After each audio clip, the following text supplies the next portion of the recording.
ഞങ്ങളിപ്പോൾ പോയിക്കൊണ്ടിരിക്കുന്നത് ജയ്പൂരിലെ ജെയിൻ മന്ദിർ കാണാൻ വേണ്ടിയിട്ടാണ്.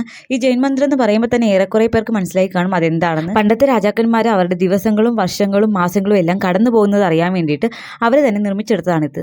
ശരിക്കും പറഞ്ഞു കഴിഞ്ഞാൽ ഇത് പണ്ടത്തെ ഒരു കലണ്ടർ എന്ന് തന്നെ പറയാം. ഓരോ രീതി വെച്ചിട്ടാണ് ഇത് എങ്ങനെയാണ് ഉപയോഗിക്കേണ്ടതെന്ന് മനസ്സിലാക്കുന്നത്. പക്ഷേ ഇത് കണ്ടിട്ട് എനിക്കൊന്നും മനസ്സിലായില്ല. ഞാനിങ്ങനെ കുറേ നേരം നോക്കിക്കൊണ്ടിരുന്നു. അപ്പോൾ ഒരു ഗൈഡ് അവിടെ നിന്ന് എല്ലാവർക്കും പറഞ്ഞു കൊടുക്കുന്നുണ്ടായിരുന്നു. പക്ഷേ അയാൾ പറഞ്ഞത് കൂടുതലും ഹിന്ദിയിലായതുകൊണ്ട് തന്നെ എനിക്കൊന്നും മനസ്സിലായില്ല എന്നുള്ളതാണ് സത്യം.